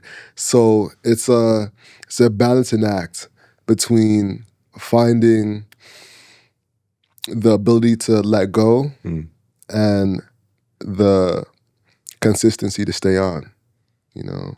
Yeah, and I think that's where I'm finding my relationship with God is so important, because the caring so much as it is good to care a lot about stuff, you can definitely overcare. And I think that's Agreed. like you're trying to take God's job away. Because he's supposed to be there to like take care. Like, you can't control everything, no matter what you think is going on. You can overplan everything. Things happen. You can, that's not really your job. Your job is to definitely, be prepared. Like, create schedules and do all the stuff. But you still can't make everything go right. So I think the minute we start to like diminish our lives and like go that hard, we're taking God out of the equation, because he's that's where our faith is supposed to come in. And again, I'm talking to myself, because it's not easy. It's not easy to just let go and like trust that someone else is gonna handle, especially as an entrepreneur. Like, your business is your baby. Like, that's everything. That's the thing that's supposed to like retire you at some point. That's the thing that's supposed to feed your kids, like feed your family, hopefully for generations to come. And like, there is no plan B. So I get why it's so hard to like not put your trust fully into even somebody that you can't see. Like, that's the toughest part, but that faith got to be there. And I genuinely think if you take care of everything you're supposed to and just let God be God, everything's blessed. That's a bar. Yeah. That's a bar. Boom. I think that was it. I don't know. I feel like that just came through you, bro. That was dope. That was good. Yeah. Huh? What's the next? Oh, yes. The other question was, how is this time of your life? Is that how I said it? You said, how do you feel about this like this stage moment of of your life? stage of your that? life? Yeah. That would be good. Yeah. All right. So let me say it again. How do you feel about this stage of your life? In terms of like, we're both, I don't know. You can't say young anymore. I'm young forever. I don't know what you're talking about. We're grown, young-minded black men. Yeah. Young-minded. Young-minded.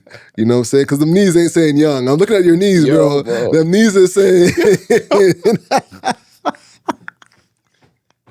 Yo, leave my knees alone. but nah, like at this stage of where we are, in terms of, we're at the cusp of creating family. Mm-hmm. We're at the cusp of becoming fathers. Yeah. And starting that next cycle. I don't know about you, but both my grandparents are gone. And my mom is about to excel into that role of grandmother. When your mom is giving you that, Mm-hmm. How do you feel about like that overall stage of life? Like we never talk about this as men. It's crazy. It's actually really crazy. Like, I had this moment again, like yesterday, just like, yo, I'm an adult. Like, I gotta really think about, just like looking at things that I never cared about before, like just making sure my mom is good, again, making sure wifey is good, making sure my dad is good. Like, you got to check in on these people, making sure their health is okay. Like, what can I do? Like, what's gonna happen with the house, or what's all these different things that's going on, and it's like, again, it's just no longer about me. Like, at first, it was just like, I just want to make music and that's all I want to do. And I want to build my business and my brand and whatever the case. But like, that's starting to kind of not take a back seat, but there's just like real life that happens.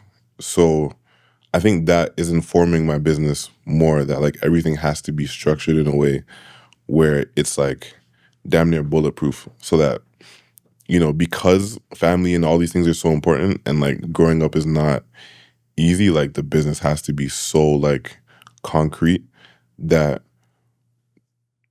you feel comfortable venturing off into the world and taking care of what you need to take care of.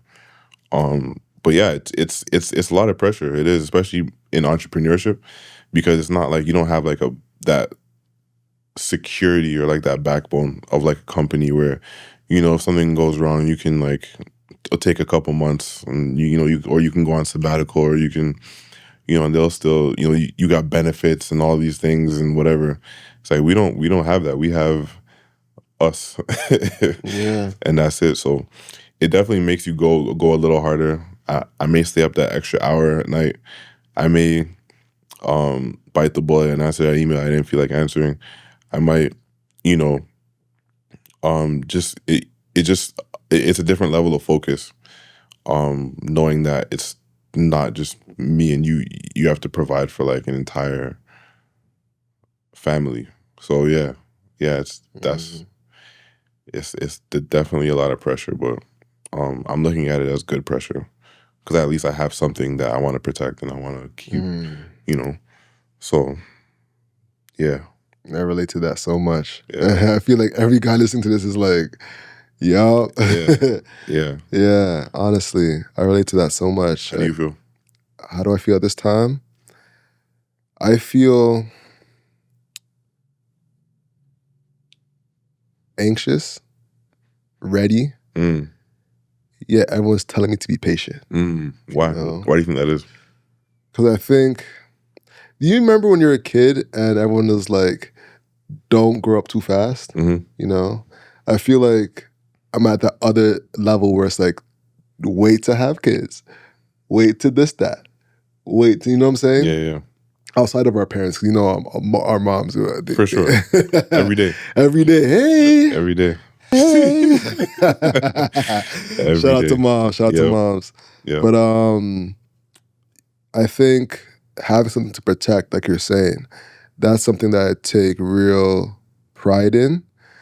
And I think the top thing of my mind is creating a foundation, you know, where we can really build upon. You know, that's been the biggest thing. Matter of fact, I was in the barber chair this morning and I was talking to him about what my grandfather did, you know, and he was fortunate enough to buy property in Jamaica, both in the country and in the city, you know, and he was on that mission, but he bought property in the city that's not necessarily the best neighborhood. It's not the worst neighborhood, you know? And I was like, man, he was so close. Like if he had gotten it by water, it could have been generational changing, you know? Or generation changing. Yeah. But he was on that mission, you know? Yeah. And now I'm like, man, like it's on me now. That's what it is. It's Yeah. always that's how it's supposed to be. Because like you're not gonna get.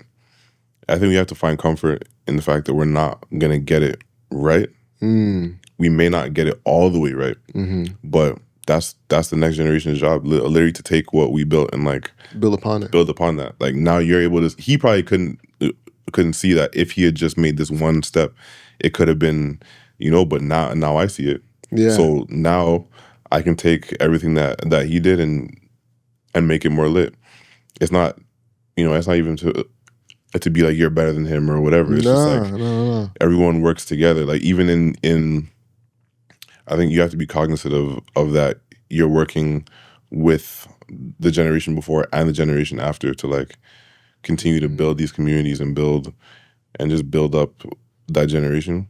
I think that makes you move a lot different, knowing that someone is going to come behind you and they're going to need that guidance and that like that, you know, roadmap to get to the next level. I think he did a great job. If he was able to show you at least he owned something. Yeah, exactly. That's Word. like, whoa. Word. You did that. You did that. I bet. Yeah. So now let me Yeah. take down and we just move things around a little bit, and then Exactly. yeah, that's fire. Yeah. So I think that's kind of where I'm at in this stage. Like, all right, cool. You did that. It's on me to push the ball forward. Yeah. You know? Yeah. Yo, so what was the moment you met a star to you? It was crazy. I remember I met you know who James Fauntleroy is? Yes. Bro.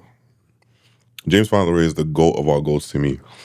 So he's like, I don't get starstruck when it comes to like the big celebrities. Because James isn't like a big celebrity. He's just like, if you know, then like he's the guy. But I was in Miami for a writing camp, and it was like a bunch of different creatives just in one big house.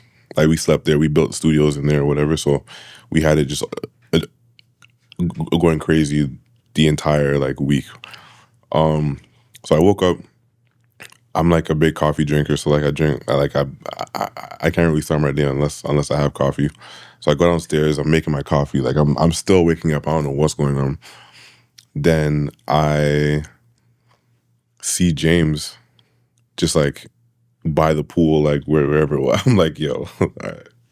I feel like I need to go back to bed because I don't believe this is even what is happening. Because no one said anyone like he was coming. So I'm looking at him like, oh my God, like that's him. So I'm completely starstruck because he's literally like my favorite songwriter of all time. Like he's changed the way I make music in so many different ways. So that was like the first time, and I even got the opportunity to work with him, which was even more insane. Like sometimes I go on my phone and I play the thing that we did, and I'm like, I just can't. Wow. I can't believe that happened. So that was like I was sweating, I was stuttering, I couldn't get a sentence out. Like that was the first time that's ever happened. Wow. For him, yeah. What'd you guys work on? Has that come out or? No, Okay. I pray that comes out at some point. That song is so good. Oh, it's so good, man. Like, yeah. Damn. That one's crazy. That's the ad right there. That one's crazy. Like now I want to hear that. Okay. Yeah. Has there ever been a celebrity, you don't want to say no names, that you met that was not a good experience? Yes. I've had pretty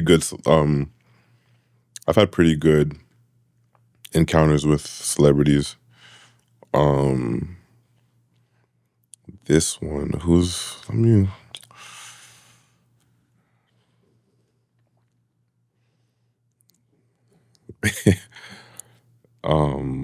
yeah, I actually have like a song with one of them already, and I was trying to like, because like I was telling you earlier, things just happen out of nowhere. You don't always get to meet them. You don't get to like be in the studio with them and whatever. So, I actually met one, and I was trying to tell her like, yo, or them, that like, yo, I'm the guy that worked on this record, this and that, and she was kind of just like, okay. I'm just like, okay, cool. And I'm trying to like talk, and she's kind of just like, okay, have a good day. Like, wow, that was like like I felt really awkward, but you know, it is what it is. It is what it is. You can't expect everyone to care about who you are. So yeah, you know, even if you help them progress their career, you know, they might not have seen it that way. So yeah, it's like, gotta hey, you got respect lucky. yeah, Crazy. you got to respect everyone's experience. So Yeah. whatever. All right, last one. Has there ever been an experience that delighted you?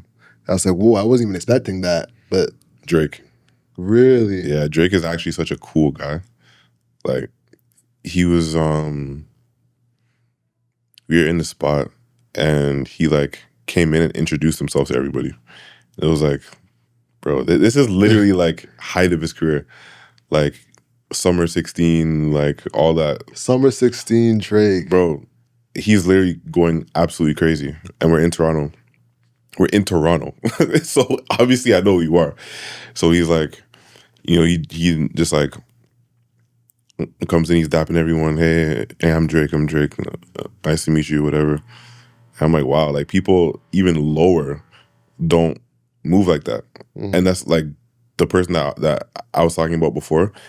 They're not even like a celebrity like that. Like some people know them, but they're not that crazy. And this guy is like the biggest star in the world, and he's still able to like have that level of humility to know that even though he's like the best, like you still have to be a good person. So even like seeing all this Kendrick stuff and all this whatever, it's like, okay, like I get it, but like, come on. Like he's still the greatest ever. And not just because of music.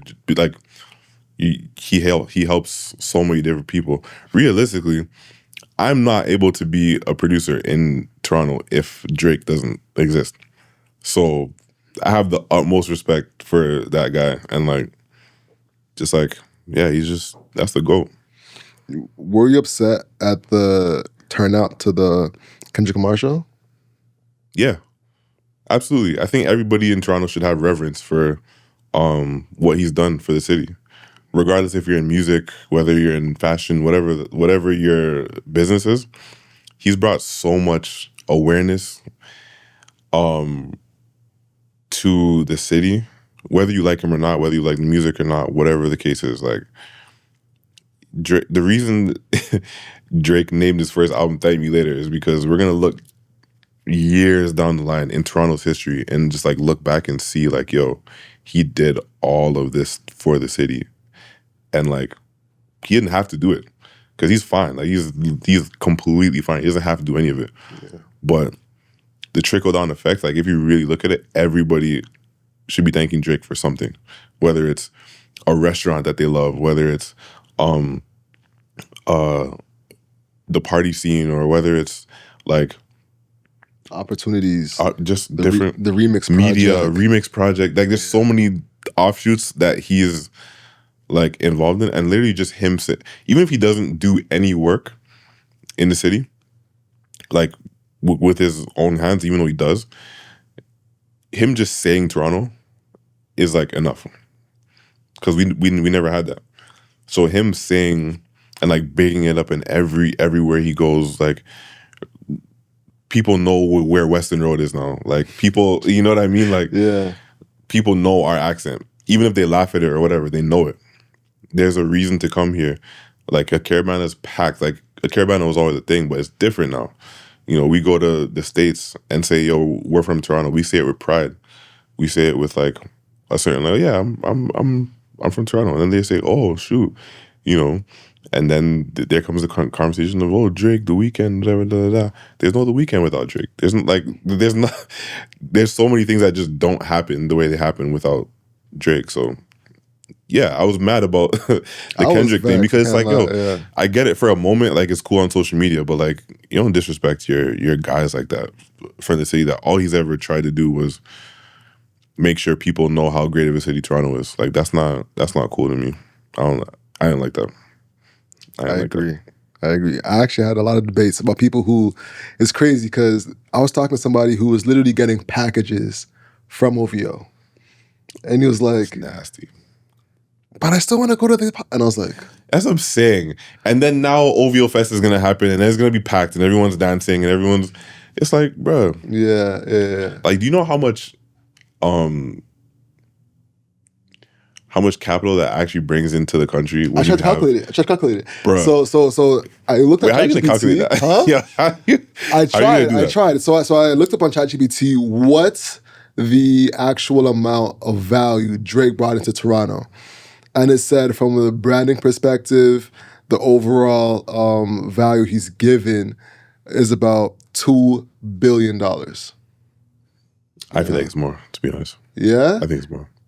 That's interesting. I think from an outside perspective looking in, that's kind of what they could monetarily see. But like, you can't, it's hard to perceive Dr. Six. You know what I'm saying? Dr. Six is a doctor that does cosmetic surgeries on people. But he named himself Dr. Six so he could be brandable with Toronto. You know what I'm saying? And he's using the six that Drake popularized from Jimmy. Shout out to Jimmy Prime. Shout out to Jimmy. So he could big up his business. Yeah. How many businesses have the word six in it? You can go to your Google and see. It's going to just keep on scrolling for a very long time. Yeah. So 2 billion is the number that they brought up. But man, that's easy. 2 billion is easy. I'm just saying compared to like for what he's done, I just think it's more because there's so many things that they're not calculating. There's so many things they're not calculating. Every producer in Toronto that's making money, they got to put together their net worth too and like add. Like there's so many, bro. The dancing, the dancer community. Yeah. Bro, come on, like, come on. Interesting. That's a hot take. You think 2 billion is low? 2 billion is low. Interesting. That's like, I'd say like for Vince Carter, maybe that makes sense. You think Vince Carter? For sure. Vince Carter brought 2 billion worth of 2 billion. Bro, he was the first one that put eyes on Toronto in like a cool way. For sure, but like a really cool way. And I'm not even trying to disrespect nobody into like the Cardinals and all these people. Yeah. How do all right? So if you were to actually try to assess the 2 billion, you know what I'm saying? You can look at the different opportunities, the amount of artists that Drake's brought in to be like, all right, 2 billion. But how do you quantify Vince Carter to 2 billion? Are you talking about people going to bars to watch the Raptors? Like, what are you quantifying to say that he probably made that at that level? You know what I'm saying? Did you watch the doc? The Vince Carter effect? Yeah. Yeah. Bro, nightlife in Toronto, he's responsible for it. Low key. He's responsible for it. Yeah, he's responsible for making, because that vintage Toronto jersey is still one of those ones. One of the ones that sell like crazy. One of those ones. That's true. That's true. His jersey alone. Yeah. The fact that the dunk competition and all that stuff, like that was Toronto. So like just I think it's a lasting effect that you kind of have to accumulate. Like it's not just like 1 or 2 years. It's like long period. It's a long period of time. All right. Yeah. Now that you say it like that, because I thought you were saying during his prime years in Toronto. During his prime years, you're saying from the moment he came on till now, if you were to look at it, it'll be over 2 billion. Oh, well, for sure. I would say that. I could agree to that. Yeah, I could agree to that. I'm terrible at math, so someone's probably screaming like, "Yo, absolutely not." Listen to this. I'd love to get your thoughts in the comments. Do you think 2 billion is the right amount for Vince Carter? Do you feel like 2 billion is the right amount for Drake? What's your thoughts? Please put them in the comments below. Yeah, I would actually love to see that. But yeah, I just have so much respect for the people that just trailblaze like whole cities and like help us live our lives better. Like I just want to make sure we respect all those people. I agree. It felt like we're dashing away like a catty. Yeah, nah. That's why he came back and guy cries every time he comes to Toronto. Yeah. Vince. I love Vince, man. Shout out Vince. Yeah, man. Facts. You know what I mean? Yeah. On that note, bro, that's a beautiful note to end on. Low key, yeah. On that note, man, where can people find you, bro? Man, find me anywhere. It's a Jordan with an O. Jordon Manswell. With an O, though. Like all O's, no A. Manswell has A, obviously, but Jordan doesn't have A. That's it. Don't spell my name wrong. I feel you, man. Hustle what you can't control. Yes, sir. So control your grind. I control your life. I'm Alex. Yes, sir. I'm Jordan. That's a show, y'all. Peace.